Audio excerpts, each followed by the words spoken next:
The Grand War Chamber of the Veloxy. Hegemony was a place designed to make visitors feel small. It floated in orbit around the gas giant Theos 9, a massive crystalline station that caught the light of 3 distant suns and scattered it across walls that stretched higher than most buildings on most worlds. The ceiling disappeared into shadow above. The floor was polished to a mirror shine. Every surface, every angle, every carefully placed light was built to remind anyone who entered that they stood in the heart of the most powerful civilization in the known galaxy, and today it was full. Representatives from over 60 conquered species filled the observation galleries. Military commanders from a dozen Veloxy battle fleets occupied the central ring of seats. Are there iridescent scales catching the light as they shifted and murmured among themselves? Advisors, strategists, weapons engineers, and political officers crowded the upper tiers. The air hummed with the low buzz of 100 different languages being whispered through translation devices. At the center of it all, raised above everyone else on a platform of black crystal, sat Supreme Arbiter Kykes Vaughn. He was impressive even by Voxy standards, nearly 3 m tall when he stood with forearms folded across a chest covered in scales that shifted between deep blue and bright silver, depending on how the light hit them. His eyes were large, golden, and carried the look of someone who had never once in his life been told no. He had conquered 11 species. He had overseen the expansion of the hegemony across 2 full galactic arms. When he considered warfare not as a challenge but as a simple math problem, and he had never gotten the answer wrong. Today was supposed to be routine, a strategic summit, a review of border territories, resource allocation, fleet deployments, the kind of meeting that happened every cycle and produced the same predictable results. Then Scout Commander Yill asked to speak. She was young. That was the first thing everyone noticed. Young and small for a Vexy, barely 2 meters, with scales that had not yet darkened to the deep colors of maturity. She stood at the speaker's platform below Kykes Vaughn's seat and looked up at the assembled power of the hegemony, and her hands were shaking. She had just returned from a deep-range reconnaissance mission, 6 months in the Orion Arm, operating alone in a stealth vessel, cataloging species in a region the hegemony had never bothered to explore properly. Most of what she found was unremarkable pre-spaceflight civilizations, minor space-faring species with no military capability, the usual collection of worlds that would eventually be absorbed into the hegemony when it was convenient. But there was one species that was different. She called them Terran. They are bipedal, warm-blooded mammals. Yill began, her voice carrying through the chamber's amplification system. She could hear how thin it sounded in this enormous space. Carbon-based oxygen breathers, average height approximately 1.7 m. They originate from a single temperate world in the solar system, 3rd planet from their star. She paused and looked at her data pad. The number still made her stomach turn. Their home world has a population of approximately 8 billion individuals. The chamber went quiet for exactly 2 seconds. Then someone laughed. It started in the upper galleries. Short, sharp bark of disbelief from a Veloxy fleet commander, then another laugh from across the room, then more. Within moments, the sound rolled through the war chamber like a wave bouncing off The crystal walls and multiplying. 8 billion on one world, the entire Veloxy hegemony spread across hundreds of systems and dozens of species had a total population of 12 billion. And this young scout was telling them that a single planet of soft-skinned primates held 8 billion. Kykes Vone did not laugh.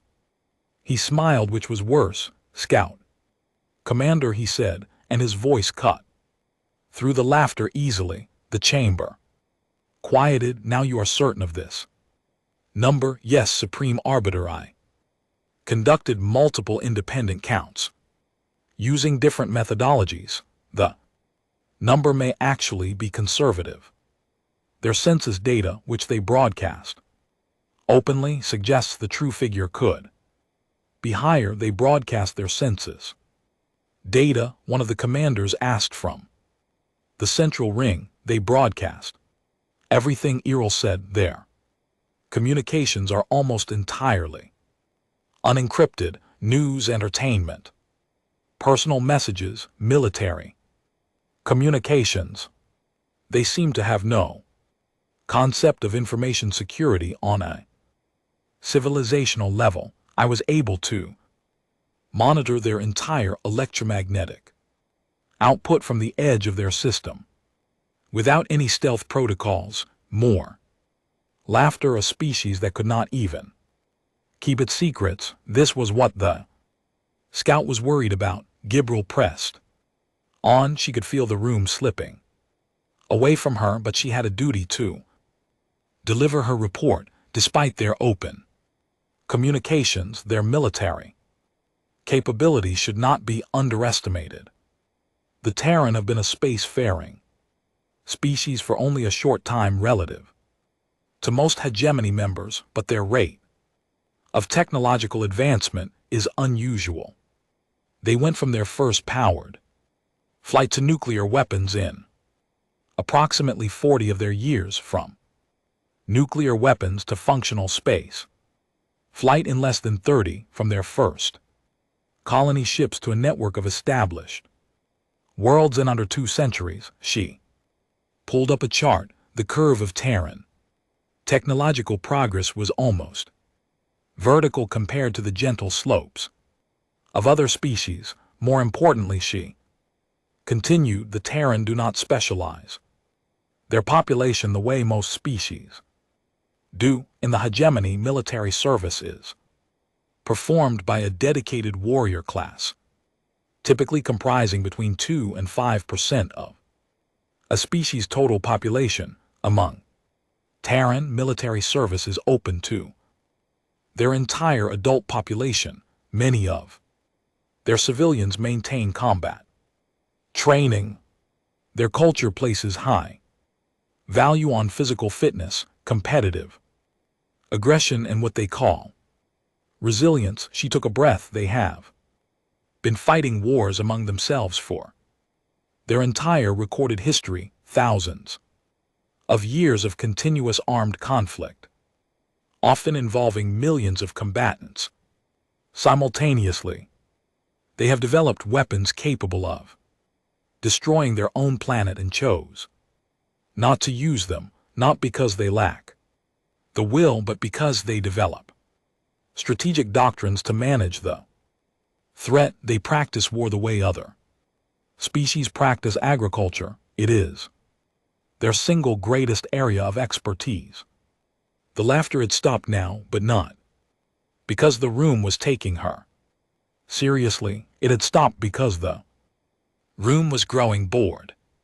Errol could see it in the way commanders shifted in their seats, in the way aides glanced at their own data pads, in the way Kykes Vone's smile had become fixed and patient, in the way of someone waiting for a child to finish speaking. She tried one more time. Supreme Arbiter, I'm formally recommending that the Terran species be classified as an existential consideration. I recommend that all hegemony operations maintain a minimum buffer of 50 light-years from known Terran territory. I recommend that no Contact hostile or otherwise IB.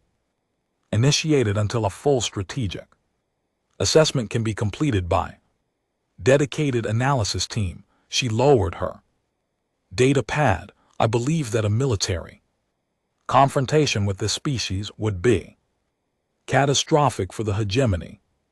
The silence that followed was the worst kind, not the silence of consideration. The silence of pity, the kind of silence that fills a room when everyone present is embarrassed on someone's behalf. Kikes. Vaughn leaned forward in his seat. Scout Commander Yield, he said, and his tone was gentle in the way that a blade is gentle before it cuts. I appreciate your thoroughness. Truly deep rain. Reconnaissance is difficult and lonely work, and the hegemony values the dedication of its scouts. He paused. However, you are young and you have, I think, made the mistake that many young officers make when they encounter their first unknown species. You have confused quantity with quality. He stood, all four arms unfolded, and he gestured broadly at the assembled chamber. The hegemony has faced large populations before. The Grek had 6 billion on their home world when we arrived. They had nuclear capability. They had a warrior culture. They lasted 6 rotations. The VNEN had 4 billion in orbital defense platforms. They lasted 8. Numbers, Scout Commander, are meaningless without the technology, the strategy, and the will to use them effectively. He looked down at her. 8 billion soft-bodied primates on a single temperate world, broadcasting their secrets to anyone who listens, fighting among themselves like animals in a pit.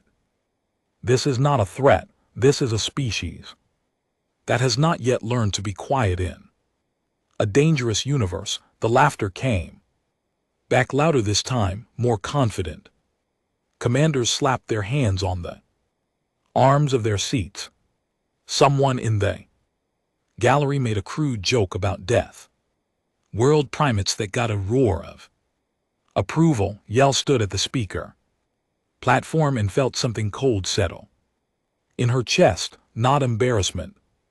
Something deeper than that. Something that felt like standing at the edge of a cliff and watching someone walk toward it with their eyes closed. Supreme Arbiter, she said quietly, with respect. The Gree did not have faster than light travel. The Ven did not have artificial intelligence. The Terran have both, and they have had them long enough to build things with them that I could not fully catalog in 6 months of observation. Well, I saw shipyards in their system that were producing vessels at a rate that exceeded our most productive facilities by a factor of that will be sufficient. Scout Commander, Kikes Vaughn's voice had lost its gentleness. You have delivered your report. It has been heard and noted. You are dismissed. The word dismissed landed like a door slamming shut. Yell stiffened. She looked around the chamber one last time, searching for a single face that showed doubt, concern, anything other than amusement or indifference. She found one in the far corner of the central ring, partially hidden behind a column of dark crystal. Sat Drenok. He was a Torvan, one of the few non-oxy permitted at the war table, kept around because his species had a talent for pattern recognition that even the Voxy grudgingly respected. He was old by any species standards. His gray-green skin was scarred from campaigns that predated most of the officers in the room. His 3 eyes watched Yell with an expression she could not quite read. He was not laughing. Yield gathered her data pad and left the speaker's platform. The chamber buzzed behind her as the summit moved on to resource allocation reports and border patrol Schedules, her report was all ready. Forgotten, a footnote, a joke that would be retold in officers' clubs for cycles to come. The young scout who came back from the Orion arm scared of monkeys. She was halfway down the corridor, outside the chamber, when she heard footsteps behind her, heavy, uneven. Footsteps, Devon footsteps. She stopped, but did not turn around. Scout Commander Drenak's voice was like gravel being poured into a metal container. He moved to stand beside her. He was shorter than her, but twice as wide, built like something designed to survive impacts. You did well in there, he said. I was laughed at and reprimanded. Yes, those two things are not mutually exclusive with doing well. You delivered an accurate report to people who did not want to hear it. That is the definition of doing your job. Yell finally looked at him. His three eyes studied her with an intensity that was almost uncomfortable. You believe me? She asked. I believe your data does not care whether anyone laughs at it. He paused. I have a question. Your report was thorough, but there was one thing you did not describe in detail. What? Their ships. You talked about production rates and fleet numbers. You did not talk about the ships themselves. Yeah, what do they look like? Yell was quiet for a long moment. She had not included detailed ship descriptions in her report because she had not known how to describe what she had seen in terms that would make sense to the war chamber. The hegemony built beautiful warships, elegant curves, flowing lines, gleaming hulls that reflected the light of whatever star they orbited. Hegemony vessels were designed to inspire awe, to make enemies understand at first sight that they faced a superior civilization. Terran ships were not like that. Wrong, she said finally. Their ships looked wrong, like they were built by something that expected to die and did not care. Drennak said nothing for a long time. His scarred face was unreadable. I was at the Ven campaign, he said eventually. I was at Gree. I have fought 7 species for the hegemony, and I have won every time, and I have never once heard a scout describe an enemy's ships the way you just described theirs. He put one heavy hand on her shoulder. Keep your data, Scout Commander. Keep your reports. Keep everything. I have feeling someone will want to see them again, and when they do, they will not be laughing. He turned and walked back toward the war chamber, his uneven steps echoing down the crystalline corridor. Iriel stood alone in the hallway for a long time. 3 days later, the orders came down from the Supreme Orbiter's office. A standard subjugation fleet of 200 warships was being assembled and dispatched to the Terran border system, designated Artemis IV, a minor colony world, minimal strategic value, and the operation was classified as a corrective incursion intended to test Terran military response times and claim resources for the hegemony. 200 warships for a species the Supreme Orbiter considered barely worth noticing. He had told his staff it was overkill, that 50 ships would probably be sufficient, but there was no reason not to be thorough. Yell read the orders on her data pad in her quarters aboard the scout station.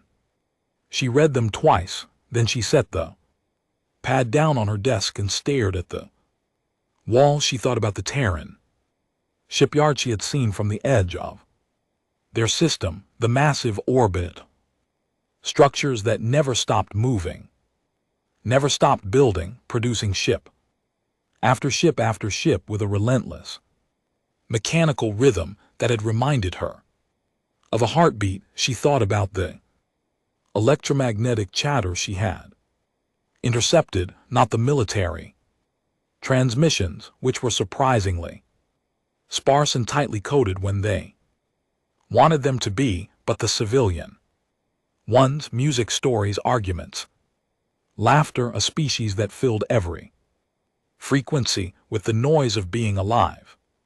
She thought about the number that had made the war chamber laugh, 8 billion. And she thought about what Danik had not said, but she had understood anyway. That the problem was not the number, the problem was what you got when you took 8 billion members of a species that had spent its entire existence learning how to fight and gave them a reason to stop fighting each other and start fighting something else, somewhere in the Orion arm on a dusty half-finished world called Artemis 4, what 2 million humans went about their daily lives. They farmed, they built, they raised children, they watched their sky and wondered what was out there. They were about to find out, and so was the hegemony. Artemis 4 was not a beautiful world, not yet. It was the kind of planet that needed another 100 years of work before anyone would put it on a postcard. The air was thin and dry. The soil was rust-cold and stubborn. The oceans were shallow and tasted of iron. 2 million humans lived there, spread across a handful of settlements, connected by dirt roads and rail lines that cut through flat, empty plains, stretching to every horizon. The largest settlement was called New Thessaly. It had a population of about 400,000, which made it the closest thing to a city on a world that was still more construction site than civilization. It had a spaceport, a university, a hospital, 3 bars, and a municipal building where the colonial governor held meetings that nobody wanted to attend. The buildings were low and square and built from local stone because importing materials from Seoul was expensive, and the colonists were practical people. It was early morning in New Thessaly when the sky changed. Captain Rivassanto saw it first because seeing things first was her job. She was the commanding officer of the TDF patrol corvette Whiskey Tango, a ship roughly the size of a large commercial transport currently holding station in a lazy orbit of the Aramis system's outer asteroid belt. And the Whiskey Tango was the only Terran Defense Force vessel assigned to the Aramis sector. It was a border posting, quiet, boring, the kind of assignment you got when you were either very new or had annoyed someone important enough to send you somewhere that nothing ever happened. Santos had been here for 11 months. She had annoyed someone important. She was sitting in her command chair with her feet up on the edge of the console, drinking her 4th coffee of the morning and reading a novel on her personal tablet, when her sensor officer said something that made her put the coffee down. Captain, I have contacts, multiple contacts, FTL signatures of the system boundary. Santa swung her feet off the console. How many? The sensor officer stared at a screen. He was young, fresh out of the academy. He had never seen a real contact in his entire career. Ma'am, I am reading 200 FTL signatures. Santos did not panic. She did not shout orders or slam her fist on anything. She set her coffee mug in its holder, placed her tablet face down on the arm of her chair and sat up straight. Sound. General quarters, she said. Get me visual as soon as they drop out. Whiskey Tango came alive around her. Red lights replaced white ones. Crew members who had been eating breakfast or sleeping or playing cards appeared at their stations within 90 seconds. The ship's systems powered up from standby to full readiness. None of this was Frantic, it was practiced, they had drilled for this exact scenario once. Weak for 11 months, Santos had insisted on it, and her crew had complained about it, taught, and now none of them were complaining. The 200 FTL signatures resolved into 200 warships.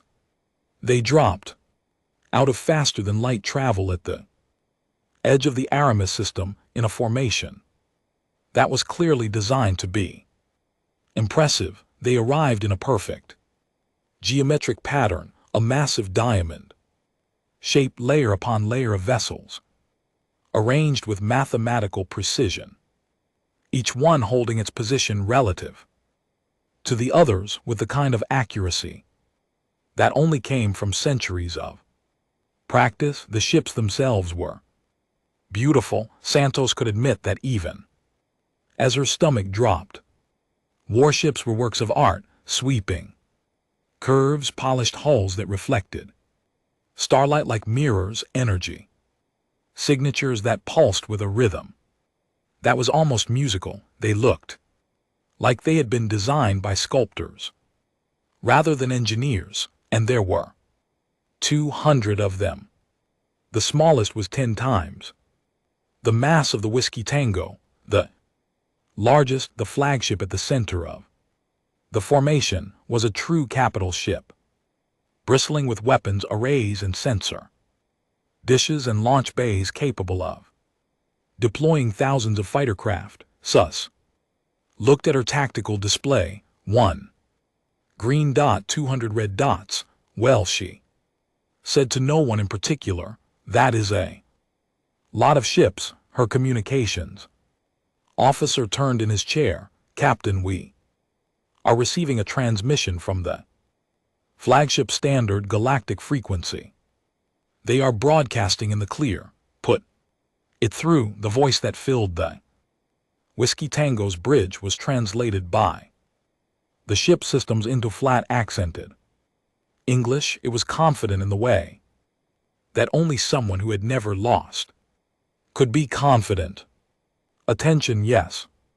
Inhabitants of the system, I am Fleet Master Orin of the Hegemony Subjugation Fleet, by the authority of Supreme Orbiter Kykes Vone and the mandate of the Hegemony Council. This system and all resources within it are hereby claimed as territory of the Vioxy Hegemony. All inhabitants will disarm immediately and submit to Hegemony governance. Resistance will be met with overwhelming force. You have 1 standard cycle to comply. This message will not be repeated. The transmission ended. Santos sat in her chair and looked at the tactical display. For a long, quiet moment, her bridge crew watched her. Nobody spoke. Open a channel, she said. Same frequency. Channel open, Captain. Santos straightened her uniform. It was wrinkled. It was always wrinkled. She had never been good at that part. Fleet Master Aaron, this is Captain Riva Santos of the Terran Defense Force. Patrol Corvette Whiskey Tango. I am the ranking Terran military officer in this system. I have received your transmission. She paused. I am formally requesting that you withdraw your fleet from Terran sovereign space. Artemis 4 is a registered colony of the Terran Federation, and its citizens are under the protection of the Terran Defense Force. Your presence here constitutes an act of aggression under both Terran law and the established conventions of interstellar sovereignty. She paused. Again, please leave. There was a long moment of silence. Then the channel crackled with what Santos suspected was laughter. Captain Santos, Aaron's voice was amused, genuinely amused. The way an adult is amused when a child says something accidentally funny. I appreciate your formality. It is noted. However, I have 200 warships at my disposal, and you appear to have one. Small patrol vessel, I am curious how you intend to enforce your request.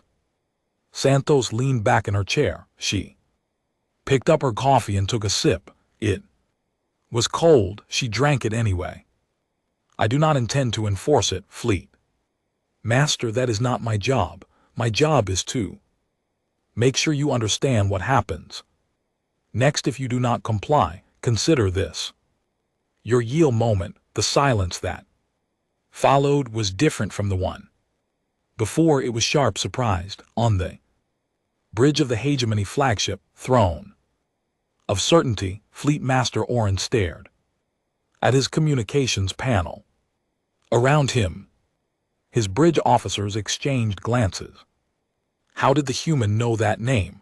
The answer was simple, though Aaron would not learn it for some time. The Terran Defense Force had been monitoring Hegemony communications for years, not through any brilliant act of espionage. The Hegemony, like the Terran's own early civilizations, was careless with its signals. Terran intelligence had intercepted Ariel's report. They had read it. They had read the war chambers response. They knew what the Hegemony thought of them. They had been paying very close attention. I do not know what you are referring to, Oren said, but the amusement had left his voice. Then let me be direct, Sandoz said. I am transmitting a data package to your flagship, unencrypted, no embedded code. You can verify it yourself. It contains information about the Terran Defense Force that I think you will find relevant. The data package arrived on Oren's tactical display moments later. His intelligence officers opened it and began reviewing the contents. What they found made several of them sit down.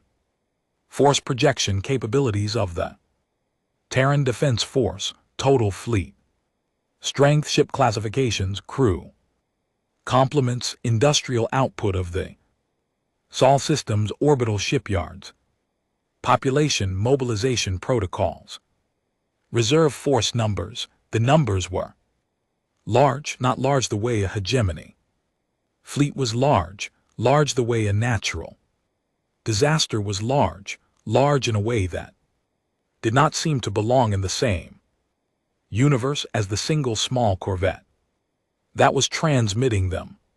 Fleet Master, one of Aaron's intelligence officers said carefully, if these numbers are accurate, they are not accurate, Oren said. They are propaganda, inflated figures designed to intimidate, and it is the oldest trick in warfare. But his voice was less certain than it had been. Santos continued speaking. Her tone had not changed. She was not angry. She was not afraid. She sounded like a teacher explaining something to a student who was about to make a mistake. Fleet Master, the Terran Defense Force maintains a standing fleet of over 15,000 warships. That number does not include reserve vessels, system defense platforms, or allied fleet contributions. In the event of a threat to a Terran colony, the Defense Force is authorized to execute what we call a case iron response, full combat, mobilization of the nearest expeditionary fleet with reinforcements, following on a continuous basis until the threat is neutralized. She let that settle. You have brought 200 ships to threaten a world of 2 million people. I want you to understand that the response to this action will not be proportional to the size of this colony. It will be proportional to the threat. Any threat to any Terran world is treated as a threat to all Terran worlds. That is not a policy decision. It is doctrine. It is built into the command structure at a level that cannot be overridden by any single officer, including me. You are stalling, Oren said. You are one ship. You are trying to buy time. Yes, Santos said. I am absolutely trying to. Buy time. I am being completely honest with you about that. The question you should be asking is what I am buying. Time for Orange jaw tight. He was young for a fleet master, Kike's Vones, protege chosen for this assignment. Because it was supposed to be simple, a training exercise with real targets. Chance to prove himself before moving on to more important commands. He had not expected to feel uncertain. He looked at his tactical display, 200 warships, 1 corvette. The math was simple. The math was always simple. All ships advance. He ordered. Standard approach formation. Begin landing preparations for ground forces on the bridge of the Whiskey Tango. Santos watched the red dots begin to move. She nodded slowly. She had expected this. She had hoped for a different outcome. The way you hope the weather will be nice, even though you have already packed an umbrella. But she had expected this. Communications, she said. Coded FTL burst. Priority 1. Following message. She took a breath. Whiskey Tango to forge actual Artemis 4. They did not listen. Case iron. The message was short. Her kid traveled at faster than light speeds through a network of relay beacons that the hegemony did not know existed, using an encryption protocol that the hegemony could not break to a destination that the hegemony had never mapped. It arrived at its target in seconds. Sus turned to her helm officer. Move us out of their approach path. Weapons to stand by. Do not power up targeting systems, ma'am. The helm officer looked confused. We are not engaging. We are not engaging. We are observing. But, ma'am, if they reach the colony, they will reach the colony. We cannot stop 200 warships with 1 corvette. Lieutenant, that was never the plan. The Whiskey Tango slid gracefully out of the hegemony fleet path and took up a position at a safe distance. Santos sat in her chair and watched the red dots advance toward Artemis 4, far away on the bridge of the throne of certainty. Aaron watched the corvette move aside. He had expected it to run. He had expected it to fight. He had not expected it to simply step out of the way and watch. Beside him, a communication arrived on a private channel. Drench, the Torvan advisor, was monitoring the operation from hegemony space. His message was brief. She is not running. She is not fighting. She is waiting. I do not know what she is waiting for, but the fact that she is waiting and not running terrifies me more than any weapon I have ever faced. Fleet Master, I strongly advise you to reconsider this operation. Oren closed the message without replying. The hegemony fleet entered orbit around Aramis for 3 hours. Later, from above, the planet looked exactly as the scouts had described. Dry, dusty, small settlements connected by thin lines of infrastructure. Nothing impressive, nothing threatening. Oren ordered landing operations to begin. Troop transports detached from the larger warships and began their descent through the thin atmosphere.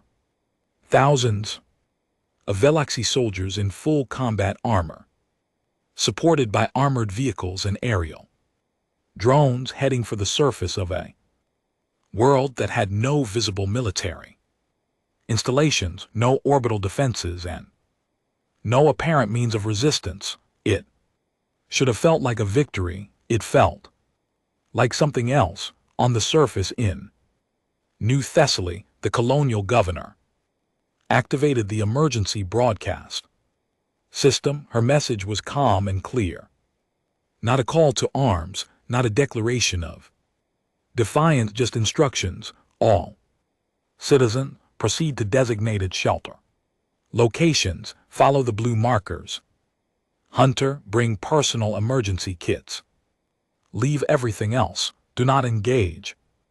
With approaching forces, repeat, do not engage. The people of New Thessaly moved, they moved quickly, and they moved quietly, and they moved with the kind of practiced efficiency that comes from doing something many times. Every household on Artemis 4 had an emergency kit. Every citizen knew their assigned shelter. Every shelter entrance was marked and maintained and stocked. Shelters were deep, very deep, dug into the bedrock of the planet using mining equipment that had been shipped from Sol at considerable expense, far more expense than seemed justified for a farming colony on a dusty frontier world. The tunnels went down for hundreds of meters and branched into networks that connected every settlement.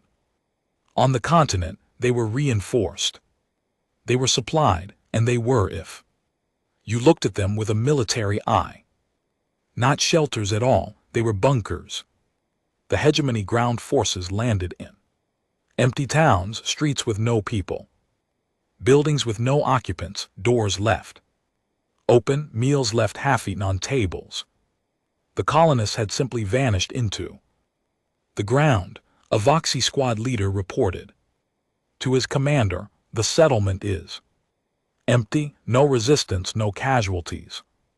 They are gone, find them." The commander ordered. They tried. The first squad that entered a tunnel entrance hit an automated defense system that killed 3 soldiers with precise targeted fire before they could retreat.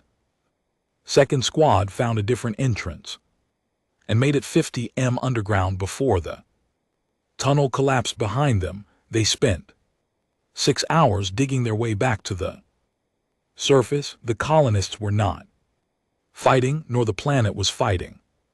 For them, every tunnel was trapped.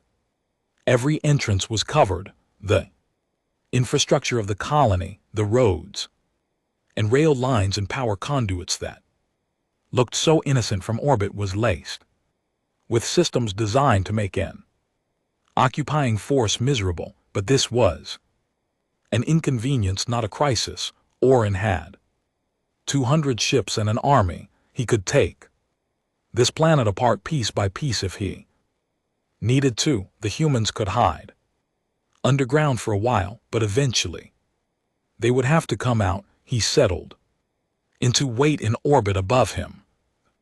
Whiskey Tango drifted silently. Captain Santos sat in her chair and drank another cup of coffee and watched the tactical display and said nothing.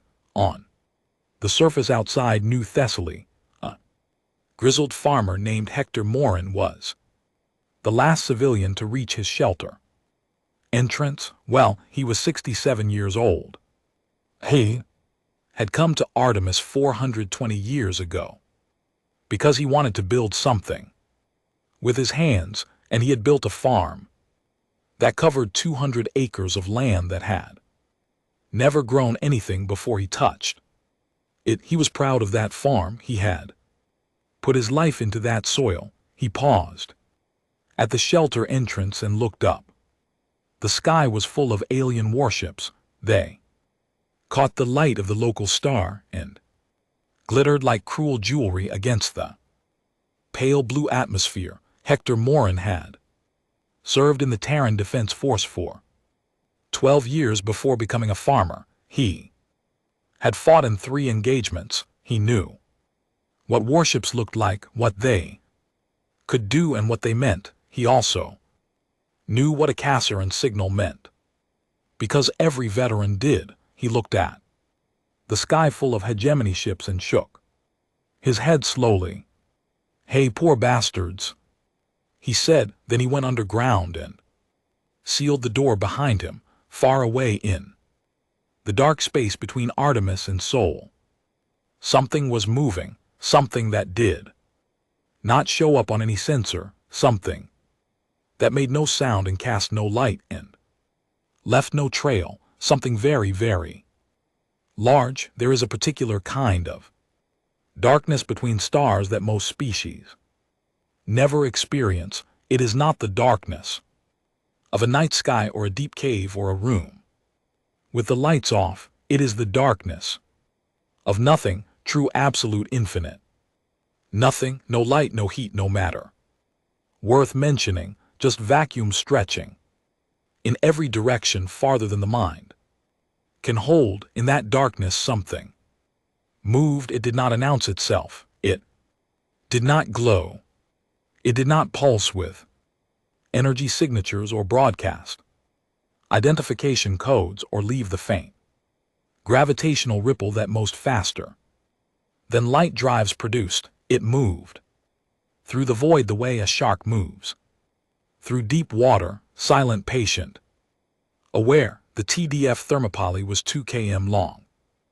That number does not mean very much on its own. Space is large and 2 km is a small thing measured against the distance between worlds, but the thermopylae was not measured against the distance between worlds. It was measured against other warships and against other warships. It was enormous. It was roughly 8 times the length of the largest Veloxy capital ship in the fleet, currently occupying Artemis IV. It massed more than any 40 of those ships combined.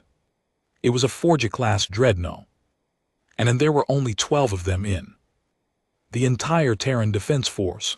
Not because the Terran could not build more, because 12 was enough. The thermopylae did not look like a VE warship. Veloxy warships were elegant. They curved and swept and gleamed. They were designed to be seen and admired. The thermopylae was designed to do a job. It was angular.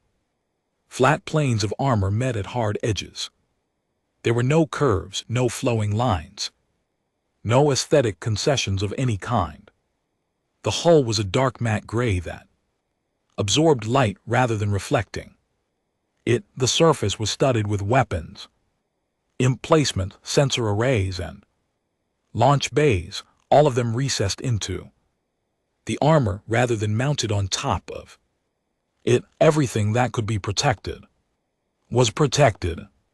Everything that could be hidden was hidden. Why the ship looked like it had been carved from a single block of metal by someone who hated anything that was not functional. Scout Commander Errol had described Terran ships as looking like they were built by something that expected to die and did not care. She was half right. The thermopylae was built by something that expected to be hit by everything the universe could throw at it and intended to keep fighting anyway. On the bridge of the thermopylae, Admiral Jun Seo Park sat in his command chair and read the latest tactical update from Captain Santos. Park was 61 years old. His hair was silver. His face was lined. His hands were steady. He had been a flag officer in the Terran Defense Force for 19 years and had commanded the 7th Expeditionary Fleet for the last 7. In that time, the 7th had never been deployed in a full combat operation. It had conducted patrols, exercises, humanitarian missions, and enough readiness drills to fill a lifetime. It had trained and prepared and waited.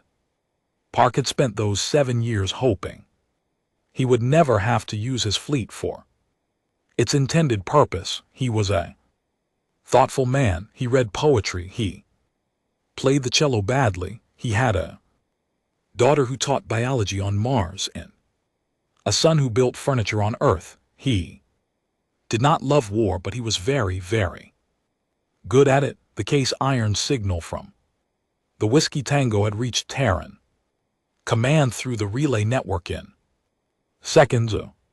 It had been verified, authenticated, and escalated in under a minute. The 7th Expeditionary Fleet had received its activation order within 15 minutes of Santos sending her message. There was no debate in no committee meeting, no political discussion. Kasserine was not a request.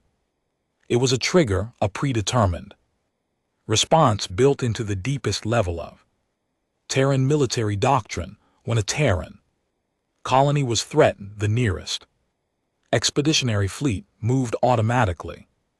Immediately, the way your hand moves away from a hot surface before your brain has finished processing the pain.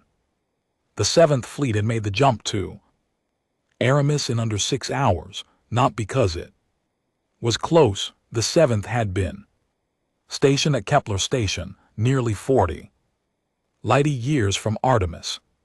It made the journey in under 6 hours because Terran FTL drives were faster than anyone in the hegemony knew. The hegemony had estimated Terran FIL capability based on Yell's observations of civilian traffic in the Sol system, cargo ships, colony transports, passenger liners, slow epundrous vessels that plodded between systems at speeds the hegemony considered adequate. They had not observed Terran military vessels because Terran military vessels did not want to be observed. The Terran Defense Force had learned long ago that the best advantage in any conflict was an advantage the enemy did not know you had. Their warships ran dark, no active emissions, no beacon pings, no energy signatures beyond what could be masked by background radiation. When a Terran warship moved through space, it moved like a submarine in an ocean of nothing. You did not see it, you did not hear it. You did not know it was there until it wanted you to know. And now 40 Terran warships sat in the darkness at the edge of the Aramis system, waiting for Admiral Park to give the order. Park read Santos's report for the 3rd time. To 200 hegemony warships, ground forces deployed to the surface, colony population secured in deep bunkers, no Terran casualties. The hegemony fleet was in standard occupation formation, spread across orbital positions above Artemis 4, focused on the planet below. They were not watching the dark fleet status, Park said. His flag captain, a woman named Tors with short dark hair, in the kind of calm that came from 20 years of service, responded immediately. All ships report battle ready, Admiral. Weapons hot, drive standing by, awaiting your order. Park nodded. He looked at the tactical display. 200 red dots clustered around the blue-green circle of Artemis 4, one lonely green dot. Santos and the Whiskey Tango sitting at the system's edge, and 40 more green dots, invisible to everyone else. She arranged in a loose formation in the dark. Signal the fleet, Park said. Plan Meridian. I will go in first. The fleet will jump on my mark 30 seconds after I arrive. Standard doctrine. No one fires until I give the word. Tors raised an eyebrow a fraction of an inch. You want to go in alone first, sir? I want them to see one ship. I want them to have a moment to think about what one ship means before they see 40. Tors nodded. She understood. This was not about tactics. This was about a message. Signal sent.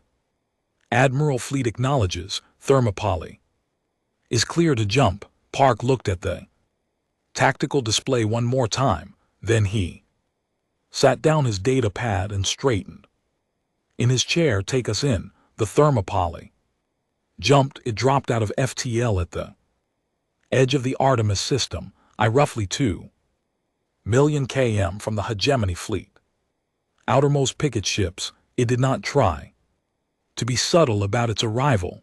The moment it appeared in normal space, it activated a single sensor pulse. 1 Massive burst of active scanning energy that swept across the entire system like a searchlight being turned on in a dark room.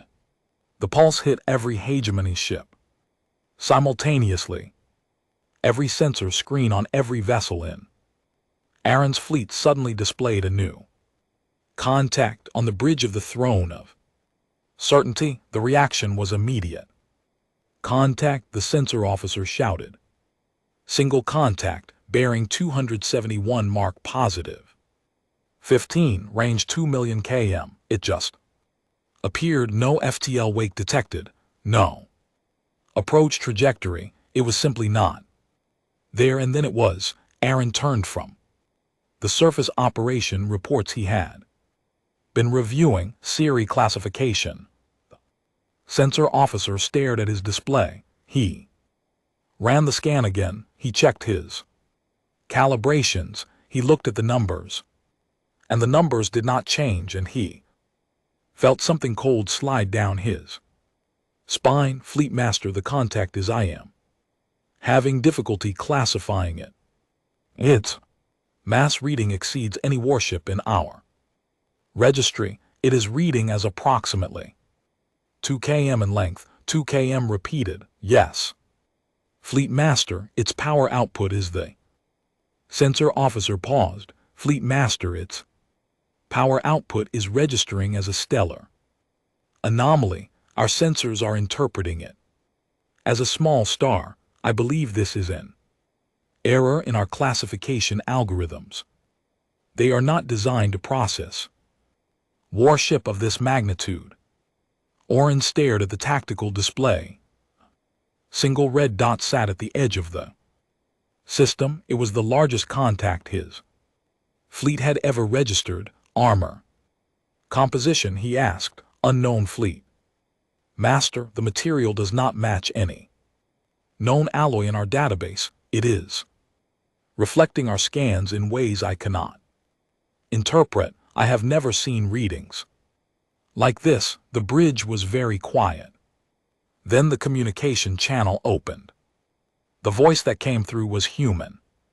Male, calm in the way that deep water is calm with something vast and heavy underneath the surface. This is Admiral Junio Park of the Terran Defense Force, 7th Expeditionary Fleet aboard the Dreadnought Thermopylae. I am addressing the commanding officer of the Veloxy Hegemony Fleet currently in orbit around Artemis 4. Park paused when he spoke again. His voice carried the same quiet steadiness. You are occupying a Terran world. You were warned. Well, you were given the opportunity to leave.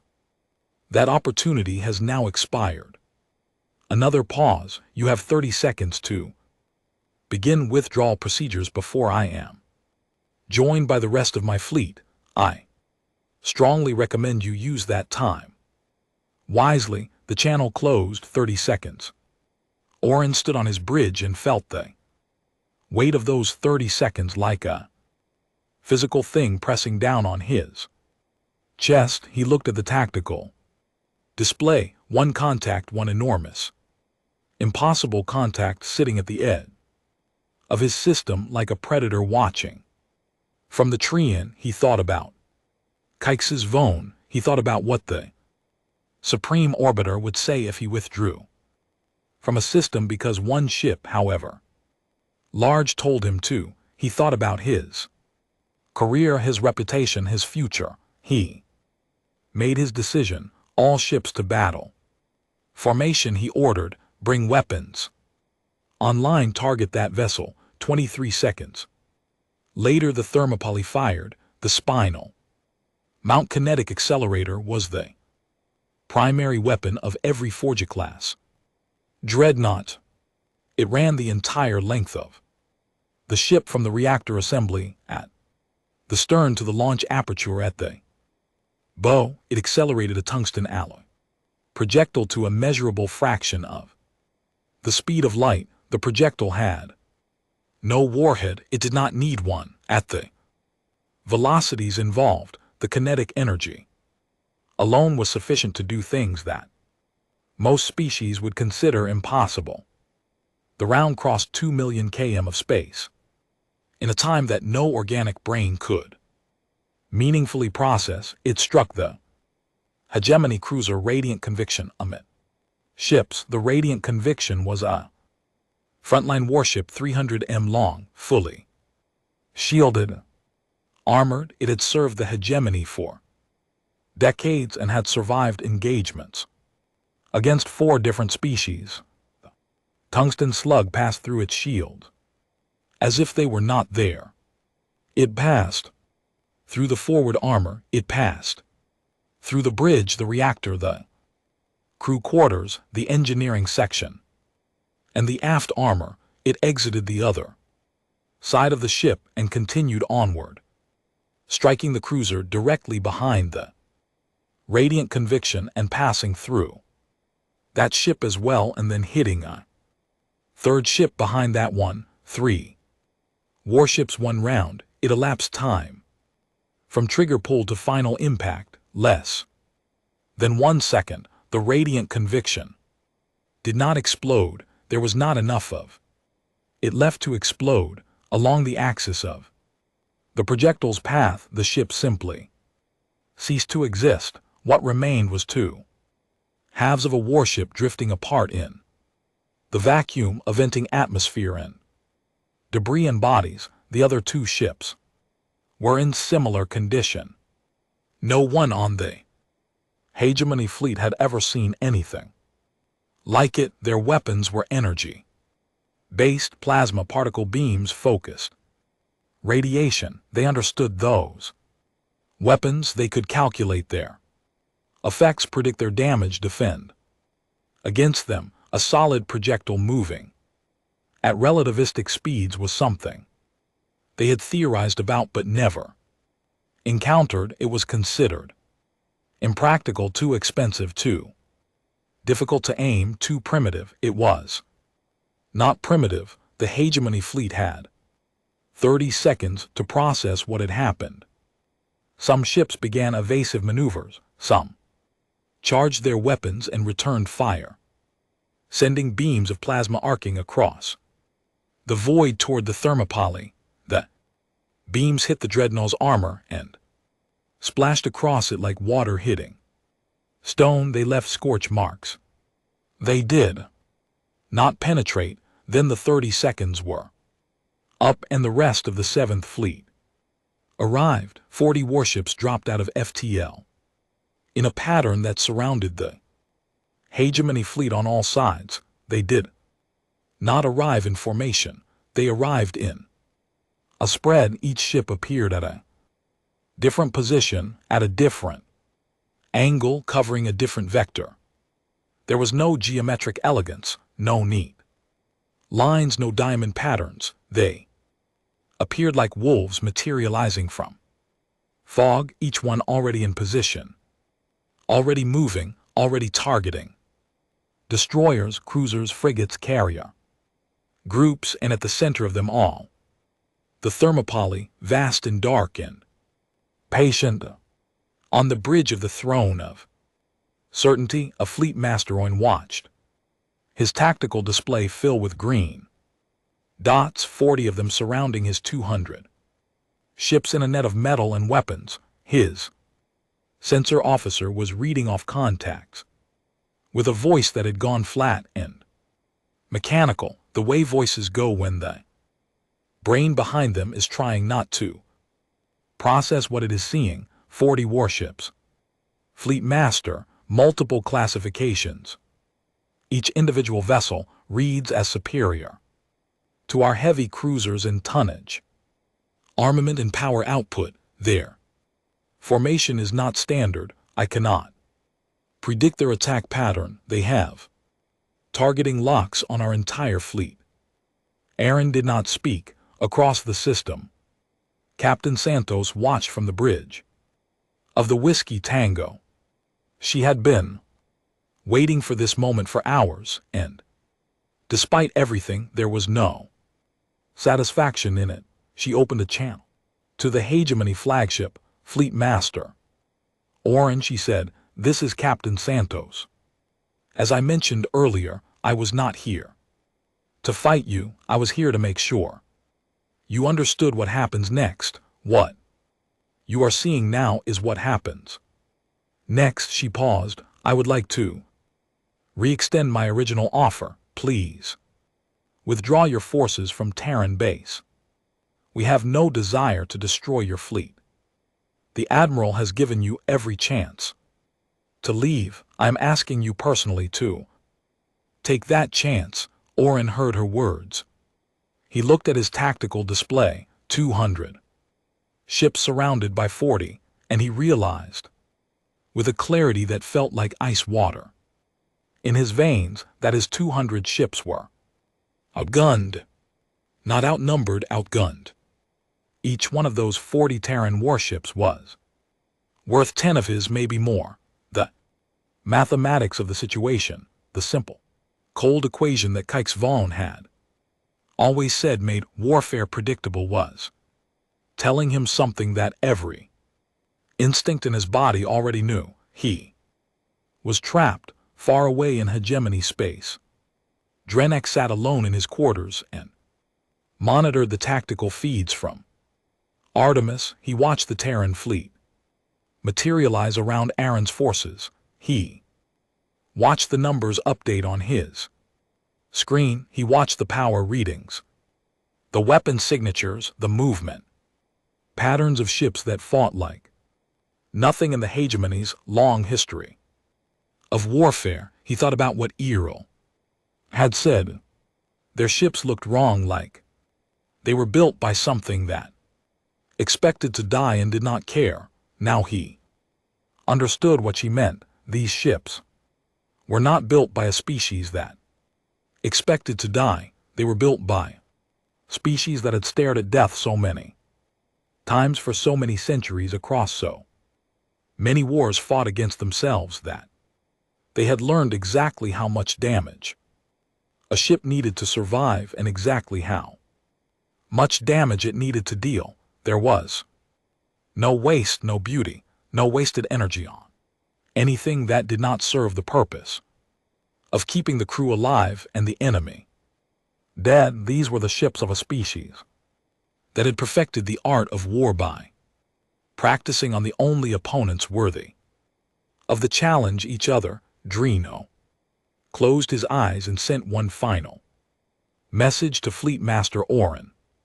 It said, "Surrender." Orin stared at the message. He stared at the tactical display. He stared at the dark shape of the thermop, visible through the bridge viewport, blotting out the stars like a wound in space around him. His bridge crew waited in silence. The entire fleet waited. 200 warships, the pride of the Veloxy hegemony, surrounded by 40 ships from a species they had laughed at. Nobody was laughing now. Fleet Master Orin chose to fight. He did not choose it because he believed he could win. The tactical display told him everything he needed to know about his chances, and the numbers were not kind. He chose to fight because of what waited for him if he did not. If he surrendered 200 warships without firing a shot, Kix Vaughn would destroy him, not metaphorically. The Supreme Arbiter did not tolerate failure, and he absolutely did not tolerate cowardice. Orin would be stripped of his rank, his family would be disgraced, and he would spend whatever remained of his life in a cell beneath the war chamber. Rana an example to anyone who might consider the unthinkable act of retreating from a lesser species, at least if he fought. There was a story to tell, a fleet that went down swinging against an overwhelming force was a fleet that could be honored. Defeat in battle was acceptable. Surrender was not. It was a stupid reason to condemn thousands of soldiers to death. Orin knew that. He gave the order anyway. All ships engage. He said. His voice was steady. He owed his crews that much. Fleet formation Primus, concentrate fire on the large vessel. All fighter wings launch. All point defense systems active. 200 warships pivoted in open fire.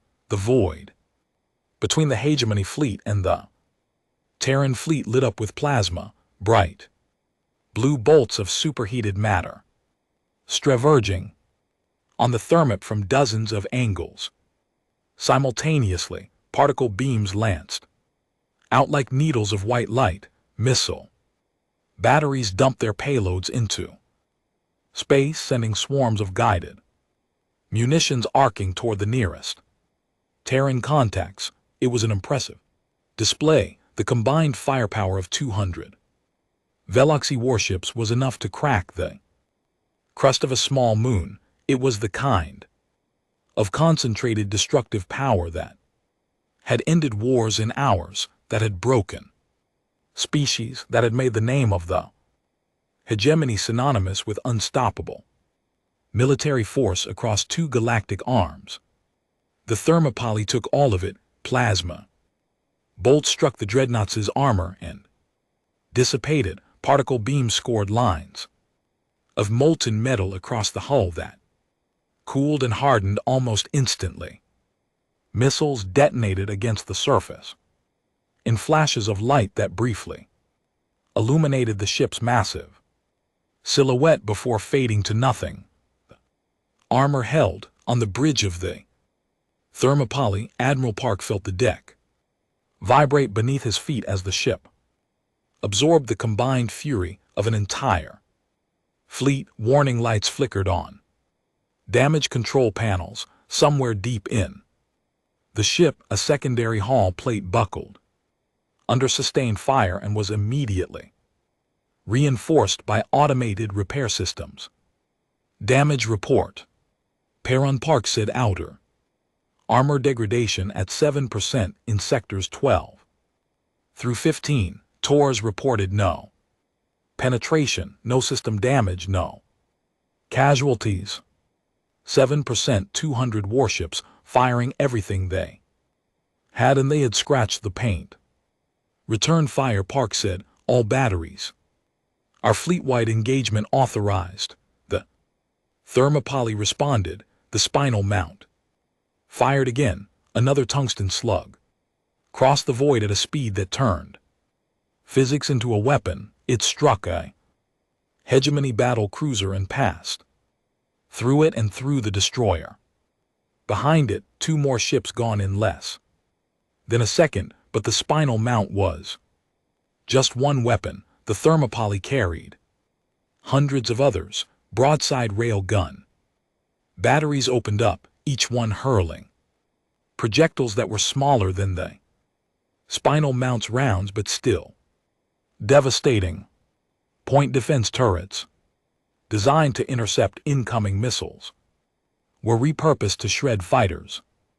Missile tubes launched salvos of autonomous munitions that selected their own targets, adjusted their own trajectories, and struck with a precision that was almost surgical. And then the rest of the 7th Fleet opened fire. The 40 Terran warships had been waiting in their positions, weapons locked, drives ready. When Park gave the order, they attacked from every direction at once. There was no single line of battle, no neat formation, exchanging volleys across a defined front. The Terran ships came at the hegemony fleet from above, below, ahead, behind, and both sides.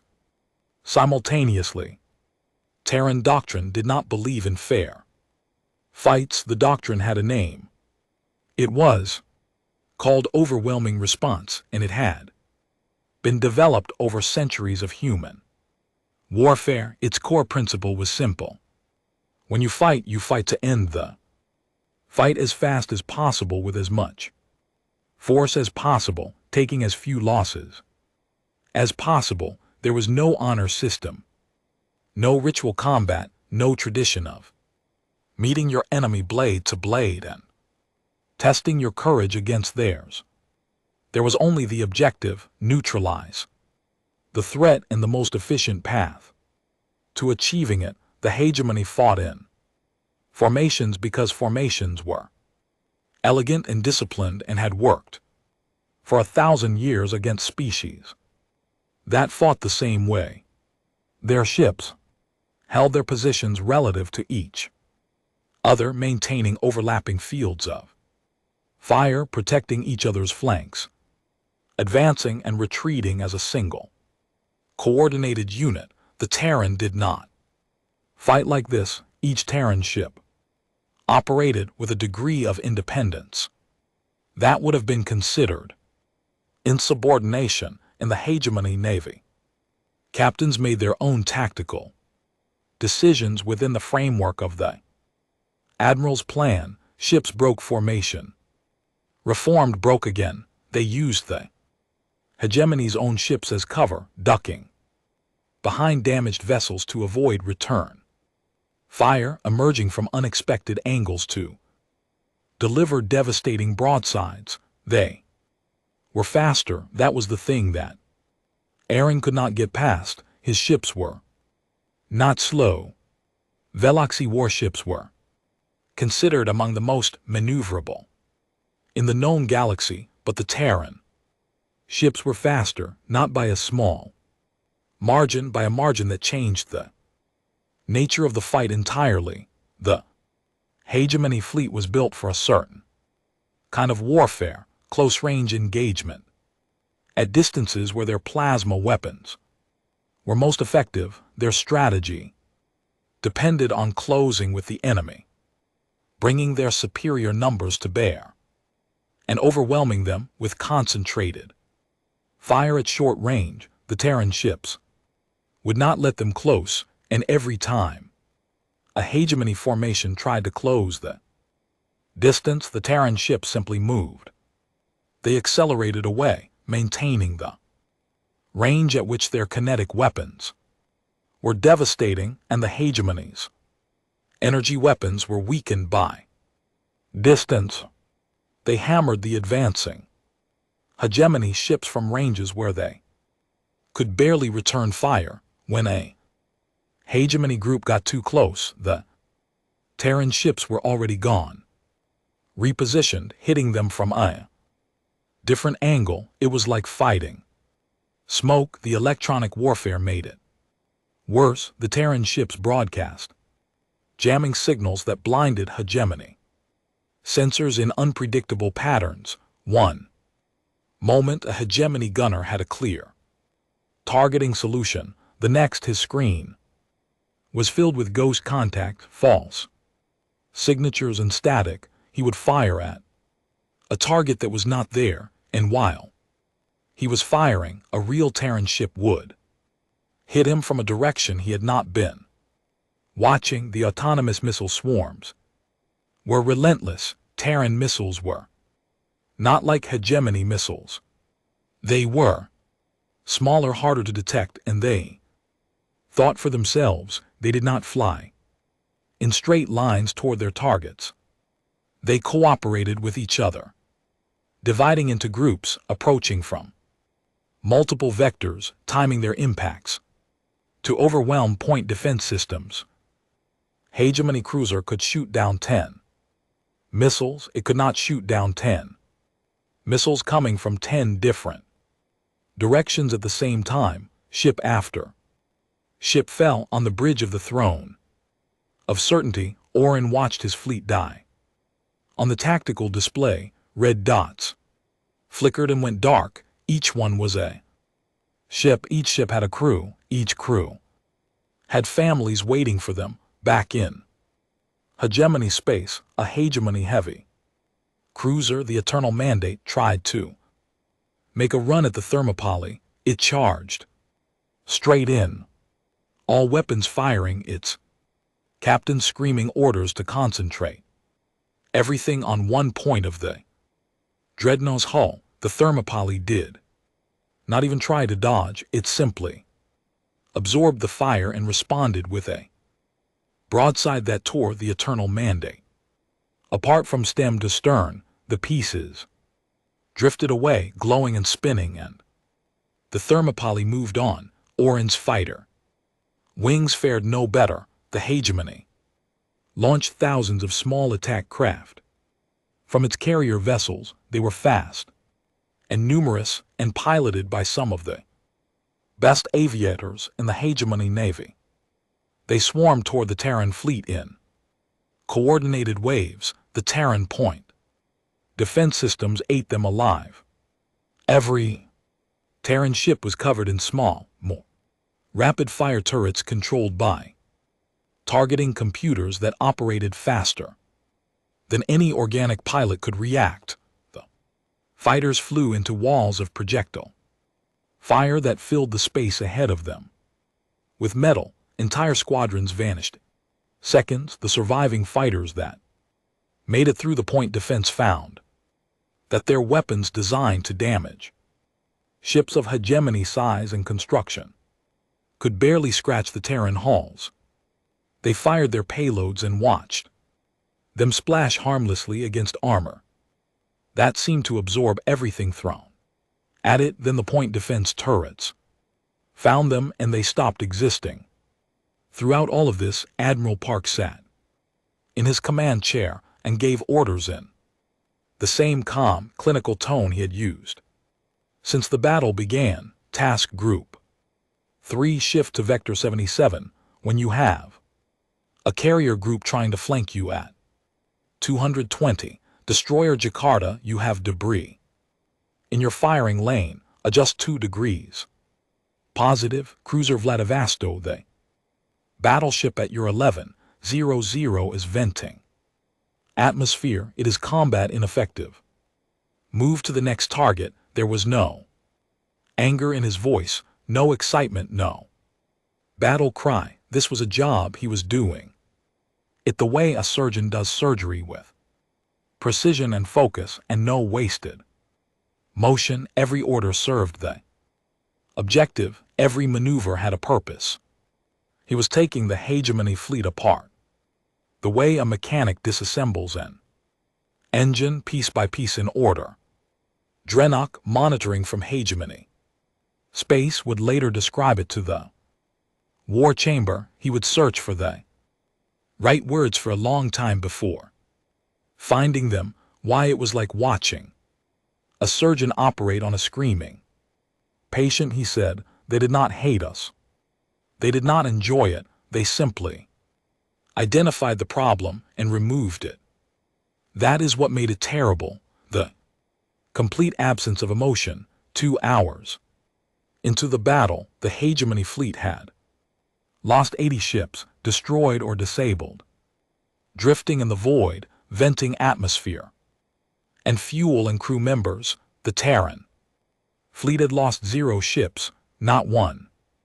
Several had taken damage, armor scarred, systems strained, crews pushed to their limits, but every Terran ship was still fighting. Then the Jakarta happened. The TDF destroyer Jakarta was smaller than most ships in the 7th Fleet, a fast attack destroyer, lightly armored. Compared to the cruisers and the Thermopylae, its captain was a woman named the Okonkwo man, who was 34 years old and had been born on a space station orbiting Jupiter and had never once set foot on Earth. A group of 5 Hegemony cruisers managed to outmaneuver the Jakarta's support group and catch it in a crossfire. Plasma bolt struck the destroyer from 3 directions. Simultaneously, the engine section took a direct hit. Primary drives went offline, secondary drives followed. Jakarta was dead in space, drifting, unable to maneuver. The Hegemony cruisers closed in. This was what they were good at: close-range concentrated fire, a wounded enemy that could not run. Captain Okonkwo assessed the damage. Her engines were gone. Her reactor was operating at 60%. Life support was failing on 3 decks. She had 17 wounded and 4 dead. She did not surrender. She ordered all non-essential decks vented to vacuum Her crews sealed their suits, switched to internal air supplies, and abandoned every section of the ship that was not directly involved in fighting power that had been going to life support.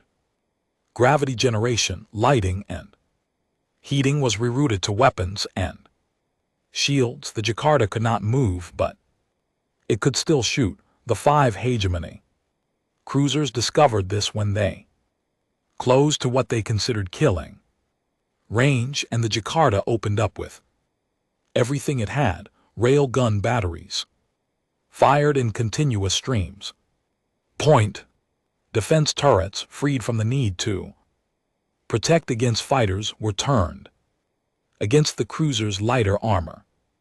Missile tubes dumped their remaining payloads at point-blank range. The first hegemony cruiser died almost instantly. The second lost its weapons array and began to drift. The third tried to retreat and took a rail gun volley through its reactor. The fourth rammed the Jakarta's debris field and lost its navigation systems. The fifth managed to land several more hits on the crippled destroyer before a full broadside from the Jakarta's port batteries tore through its hull.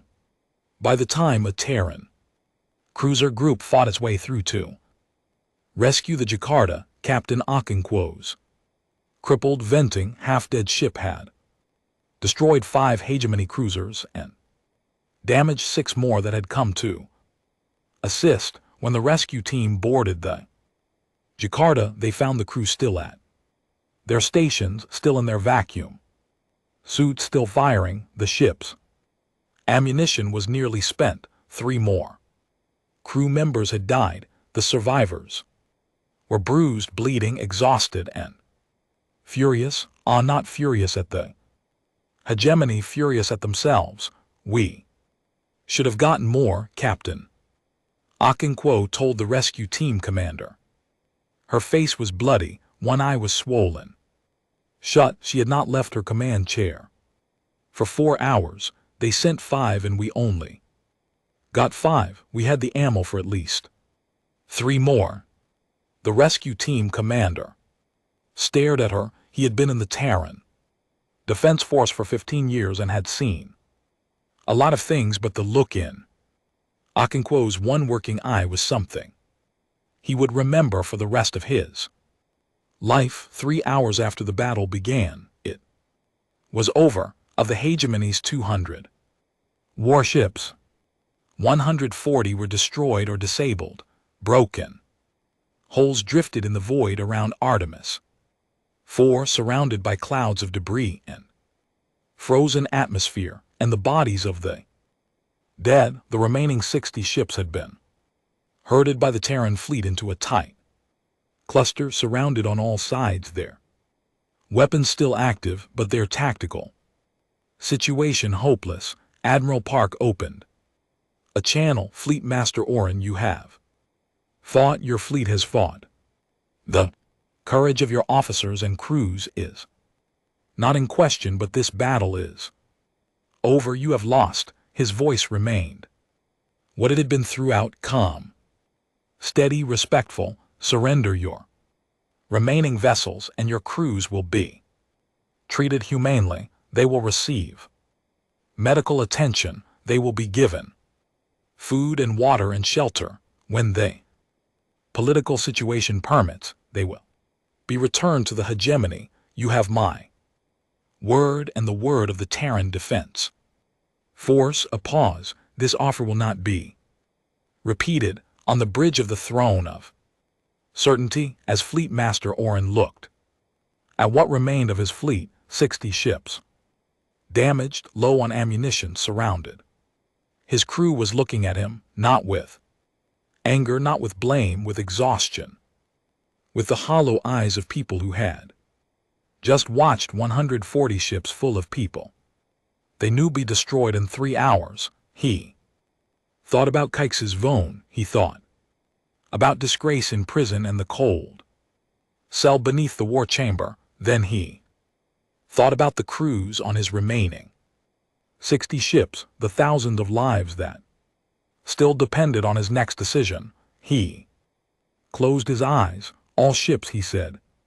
Stand down, power down weapons. This is Fleet Master Orin. I am ordering a general surrender, the hegemony fleet.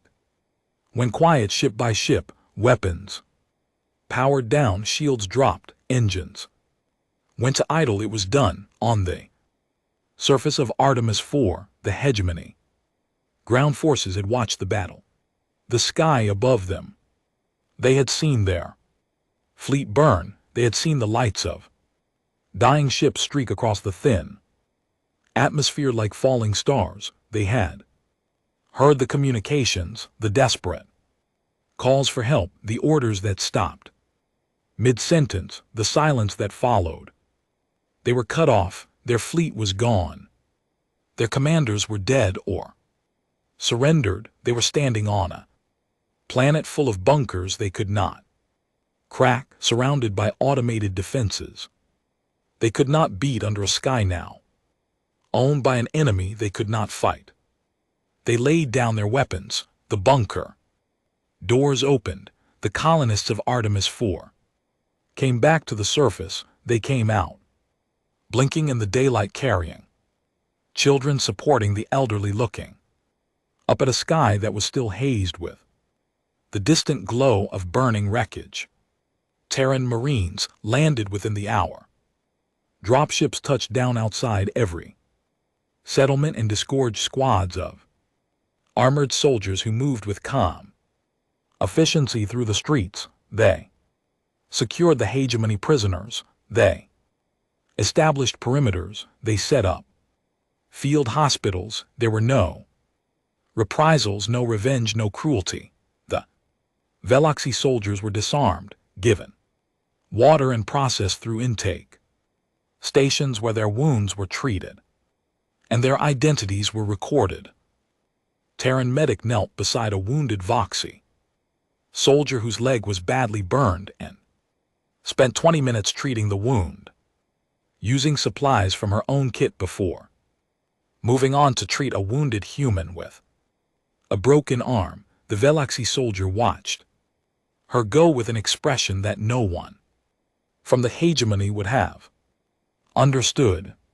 He had been told that Terran were primitive, aggressive, barely civilized. He had been told they were animals. He had just watched this animal bandage his leg and give him painkillers and tell him through a translation device that he was going to be okay. In the intake line, a captured Veloxy officer stood beside a Terran Marine who was processing prisoners. The Veloxy was a mid-ranking commander. He had fought well. He had lost. He looked at the Marine. The Marine was young, tired. His armor was dusty and scratched. He looked like someone who had been doing hard work for a very long time and wanted to go home. Why? The Veloxy officer asked. The Marine looked up. Why did your admiral not destroy us all? He could have. The 60 ships that surrendered, he could have destroyed every one of them. We were helpless. Why did he stop? The Marine looked at him for a long moment. Then he shrugged. Yeah, he said, he could have. That is the point. The Voxy officer did not understand. He would think about those words for a very long time before he did. Above Artemis IV, the wreckage of 140 warships drifted in. Silent, the surviving 60 sat powered down, surrounded by Terran escorts. Thermopylae hung in high orbit, dark and massive and still, watching over all of it like a monument to a lesson that had been learned in the hardest possible way. On the bridge of the Whiskey Tango, Captain Santos sat in her chair and drank a cup of coffee that had gone cold hours ago. She looked at the tactical display. Green dots everywhere, the blue planet below, the red dots were gone. She was very tired. She closed her eyes and let out a long, slow breath. Okay. She said to no one in particular, "Now comes the hard part, the grand war." Chamber of the hegemony was the same. Room it had always been, the same. Crystalline walls the same polished. Floor the same ceiling that vanished. Into shadow above, the same platform of black crystal where the supreme arbiter sat above everyone else, but it did not feel the same the last time this chamber had been full. The air had hummed with confidence, commanders had laughed, aides had whispered casually. The representatives of 60 conquered species had sat in the galleries and watched the business of empire conducted with the easy certainty of a civilization that had never been seriously challenged. Now the chamber was silent. The same commanders sat in the same seats, the same aides stood in the same positions, the same galleries were full of the same representatives. But the laughter was gone, the whispers were gone, the confidence was gone. What remained was the particular heaviness that fills a room when every person in it knows something terrible has happened, and none of them know what to do about it. The news from Artemis IV had arrived 2 days ago. It had spread through the hegemony the way fires spread through dry forests, fast, uncontrollable, devastating. 200 warships gone, 140 destroyed, 60 captured, the entire subjugation fleet, including its commander, its support vessels, and its ground forces, eliminated or taken prisoner by a force less than a quarter of its size. In 3 hours the numbers were impossible. Every strategist in the hegemony had run them, checked them, run them again. They all came back the same. A fleet of 40 Terran warships had destroyed a fleet of 200 hegemony warships in 3 hours and had not lost a single ship in the process, not one. The numbers did not just tell a story of defeat, they told a story of a gap between what the hegemony was and what the Terran were, that was so vast, so fundamental that it called into question everything the hegemony believed about itself and its place in the galaxy.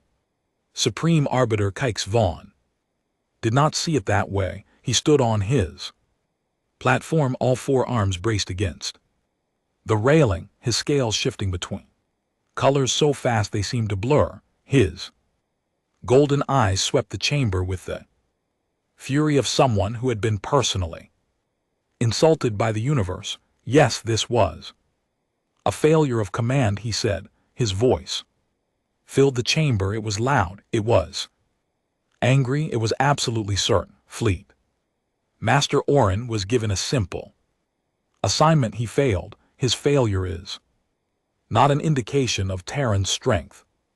It is an indication of his weakness. He paced on his platform. His steps rang against the black crystal. The Terran caught us off guard. They use surprise and unfamiliar weapons. This will not happen again. I am ordering a full mobilization.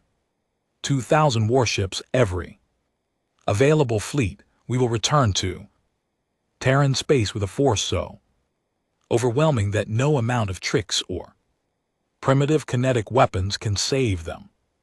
He turned to face the chamber directly. The hegemony does not lose. The hegemony has never lost. What happened at Artemis was not a loss. Nigh it was a lesson in the consequences of sending a child to do a warrior's work. I will not make that mistake again. The chamber was quiet, not the quiet of agreement, the quiet of people who wanted to say something and were afraid. Then a voice spoke from the back of the central ring. A rough, growly voice that sounded like rocks being broken. You are wrong. Every head in the chamber turned. Danok stood. He had not been invited to speak. He had not asked permission. He simply stood up. From his seat in the corner of the central ring, the same seat he had occupied during Iriel's report all those weeks ago, and spoke. He was old, he was scarred, he was Torvin, not Veloxy, and his presence at the war table was a courtesy, not a right. He had no authority to address the supreme arbiter without permission, and he had no political protection. He had nothing except the fact that he was the oldest surviving combat veteran in the room, and he no longer cared about his career. "You are wrong," he said again, louder. "And if you send 2,000 ships to Terran space, you will lose 2,000 ships." Silence in the chamber became the kind of silence that comes before violence. Kykes Vone stared down at Donna with an expression that had made admirals flinch and planetary governors beg. It had no visible effect on the old Torvan. "You forget your place, advisor. My place is to advise. I'm advising. Whether you listen is your choice, but I will not stand in this chamber and watch this civilization destroy itself because its leader is too proud to look at the numbers." Drenok walked forward. He moved slowly because he was old and his joints hurt, and he had been sitting for too long, but he moved with the steady purpose of someone who had made a decision and was not going to be stopped by anything short of physical force. He reached the speaker's platform, the same platform where Errol had stood. He activated the display system and began pulling up data. "This is Scout Commander Errol's original report," he said. "One this chamber laughed at. I want everyone to look at it again." Numbers appeared on the display. Population, industrial capacity, technological progression rates, fleet estimates, all the data that Errol had presented, and all the data that had been dismissed as impossible or exaggerated. These numbers were accurate, Drenok said. Every one of them. Yell's intelligence was correct. Her analysis was correct. Her recommendation was correct. This chamber chose to ignore her because her conclusions were uncomfortable, and because it is easier to laugh at a young officer than to confront the possibility that the universe contains something stronger than us.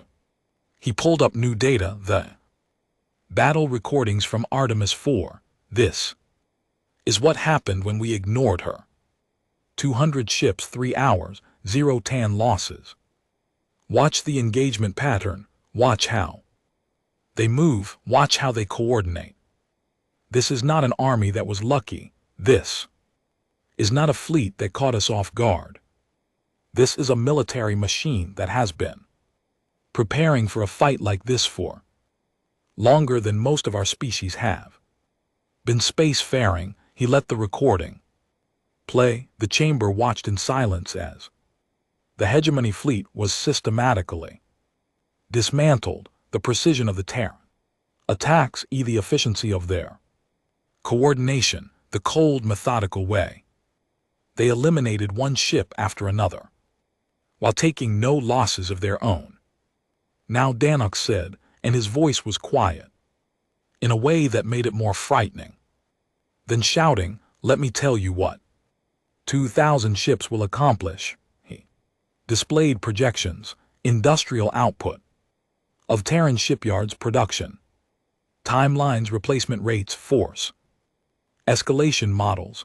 The Terran sent 40 ships to Artemis. 40, that was one expeditionary fleet. They have at least 20 such fleets. They have 12 dreadnoughts of the class that single-handedly absorb the firepower of our entire force without meaningful damage. Their shipyards can produce warships faster than we can crew them. Their population can absorb casualties that would break any species in the hegemony. He paused.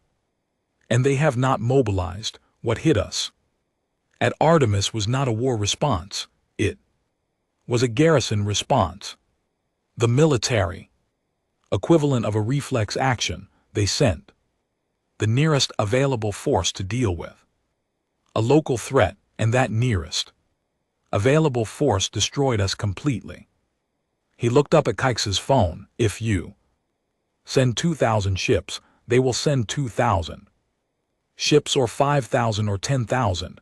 They can do this. Their industrial base supports it. Their population supports it, and every ship they send will be crewed by soldiers from a species that has been fighting wars since before our ancestors developed language. He took a breath. You are not preparing for war with a rival power supreme orbiter. You are preparing to knock on the door of a sleeping giant and ask it to eat you. The chamber was very still. The Kykes' bone scales had stopped shifting.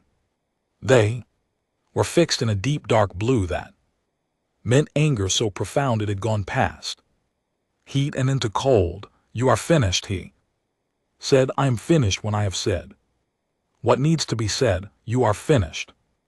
Now Drenek did not move. He stood on the speaker's platform and looked up at the supreme orbiter of the Veloxy hegemony and waited. The moment stretched, then the communication station at the side of the chamber activated an incoming transmission.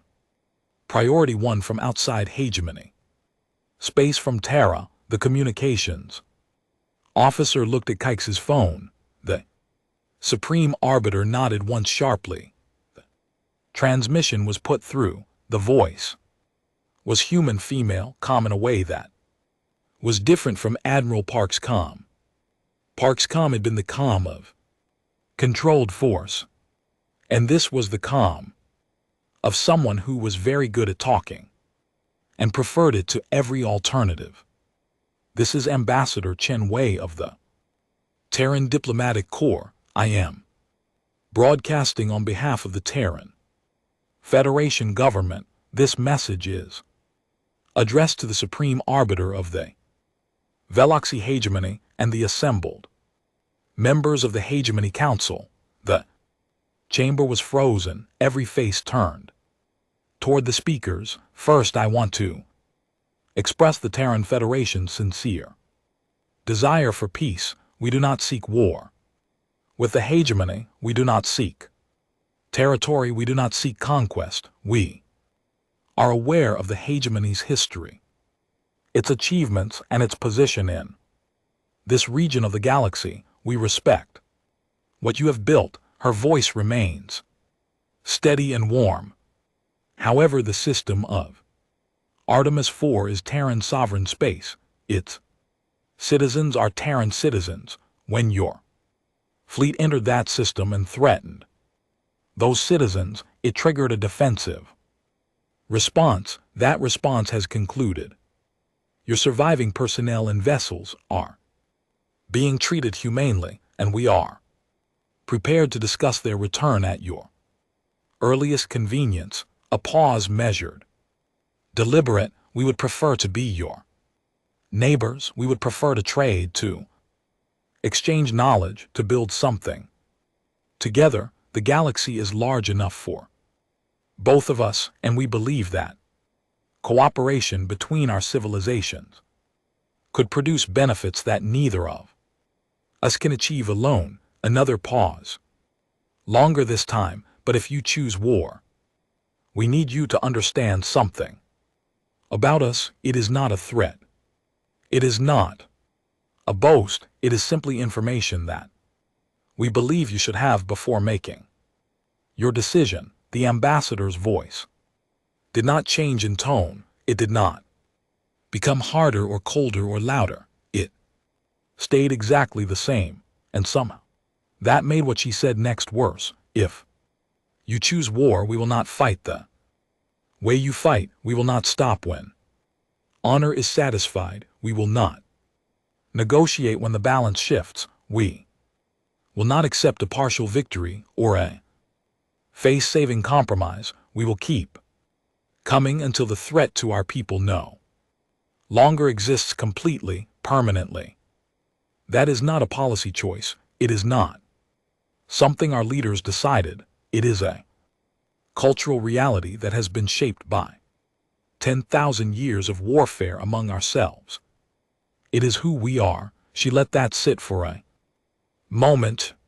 We do not want to show you who we are. We would very much prefer to show you who we can be when we are not at war. We are builders. We are explorers. We are curious and creative and deeply interested in the universe and everything in it, including you. We would rather study your civilization than fight it. We would rather learn from you than destroy you, but we will do what we must to protect our people.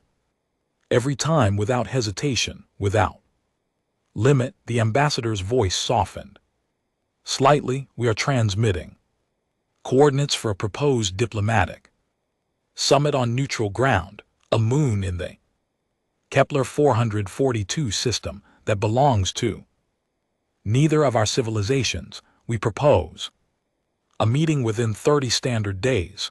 No weapons, no warships, just representatives sitting in a room talking about the future. A final pause. We hope you will come, Ambassador Cheney. Terran Diplomatic Corps signing off.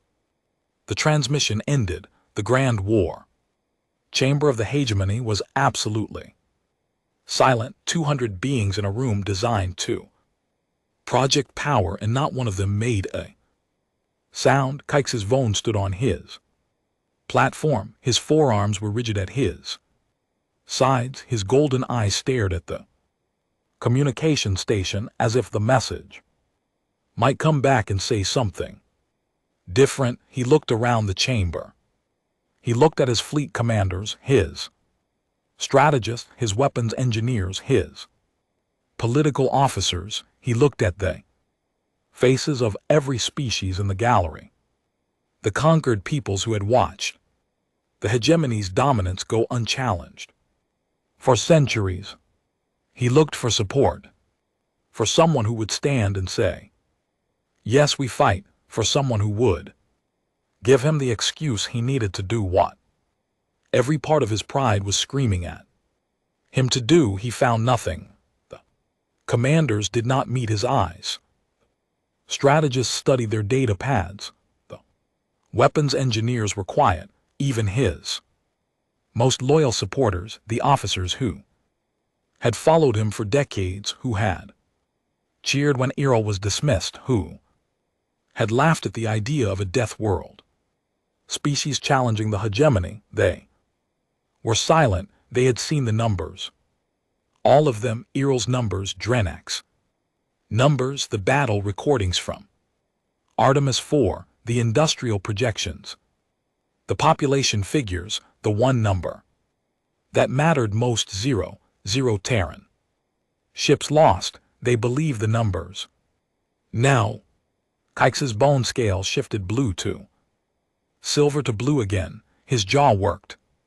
His hands clenched and unclenched. And then in the back of the chamber, Scout Commander Yale stood. She did not speak. She did not need to. She simply stood in her place in the observer's gallery, where she had been recalled as a witness, and looked at the supreme arbiter. Her face was calm. Her hands were steady. She was no longer the nervous young officer who had trembled on the speaker's platform while the chamber laughed at her. She stood and she waited, and she let her presence say everything that needed to be said. I told you, and you laughed, and people died because you laughed. Keix Vone looked at her. Something passed across his face. Not apology. He was not capable of that. But recognition. The recognition that comes when you realize that the person you dismissed was the only person in the room who was right. He closed his eyes. Xing sent a response to the Terran Diplomatic Corps, he said. His voice was quiet, stripped of its fury, stripped of its certainty just a voice, inform them that the hegemony will attend the summit. The chamber exhaled, not with relief, with something more complicated than relief, with the sound of a civilization that had just looked over the edge of an abyss and chosen barely to step back. 3 months later, the neutral moon in the Kepler 442 system was small and airless and entirely unremarkable. It had been chosen precisely because it belonged to no one and mattered to no one and had no strategic value whatsoever. It was a blank space, a fresh page. The summit had gone better than anyone expected and worse than anyone hoped. There had been arguments, accusations, walkouts, moments where the entire process seemed ready to collapse, but there had also been agreements, small ones at first, prisoner exchanges, border definitions, communication protocols, then larger ones, trade frameworks, scientific cooperation, a mutual non-aggression treaty that both sides knew was only as strong as the will behind it. It was not peace, not yet, but it was the absence of war, and for now that was enough. On an orbital station above a neutral world, the first joint Terran hegemony research facility opened its doors. It was a modest thing, a converted trading post, really fitted with laboratories and meeting rooms and a cafeteria that served food from 12 different species and did a bad job with all of it.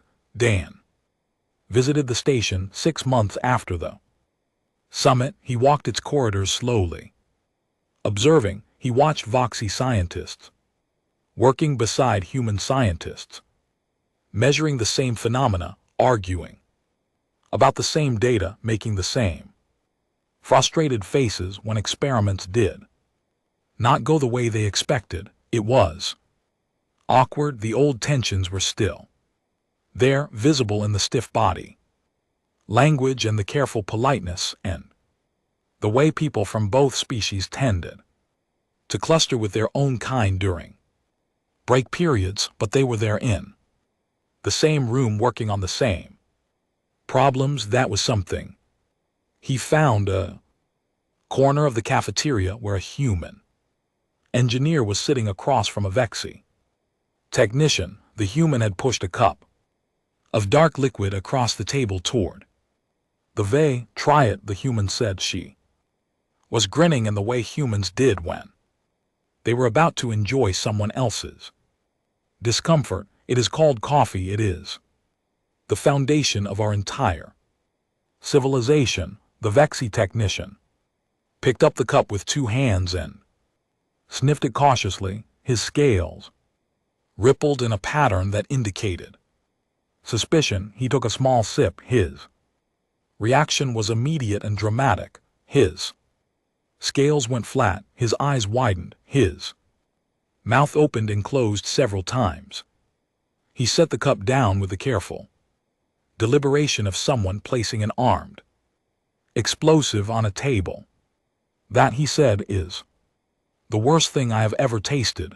It is bitter and hot, and it burns, and I think it may be poisoning me. The human laughed, not the cruel laughter of the war chamber, a different kind, the kind that comes when you are sharing something ridiculous with someone you are beginning to know. Yeah, she said, it is terrible. Have another sip. It grows on you. Nothing that tastes like this should be allowed to grow on anyone. We drink 4 cups a day. That explains so much about your species. Danik watched them from across the room. He did not smile. Torvins could not smile, but something in his old scarred face softened. Errol had been promoted quietly, without ceremony, without any public acknowledgement that her original report had been correct.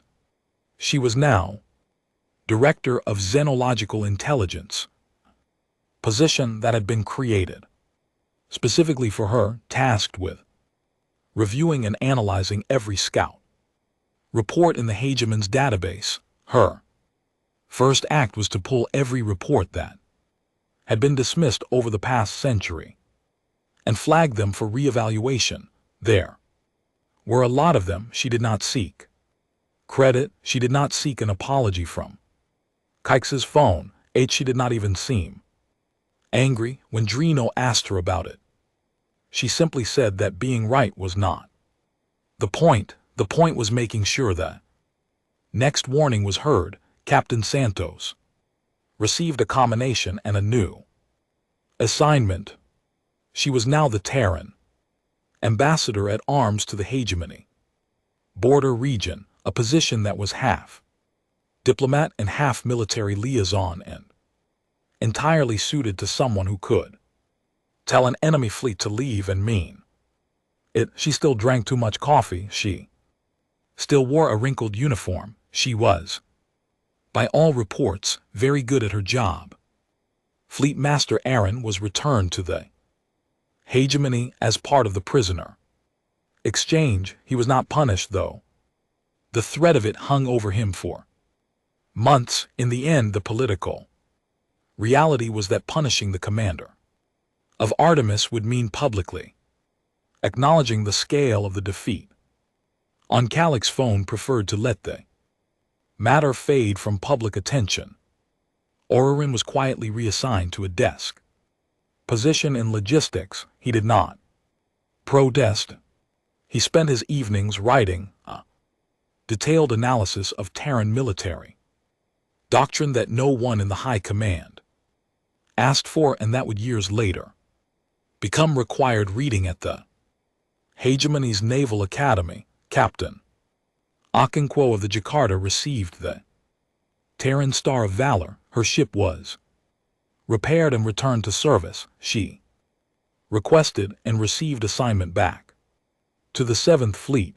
When asked by reporter why she had not taken the promotion she was offered, she said that she liked her ship and she liked her crew, and she was not finished yet. Admiral Park returned to Kepler Station.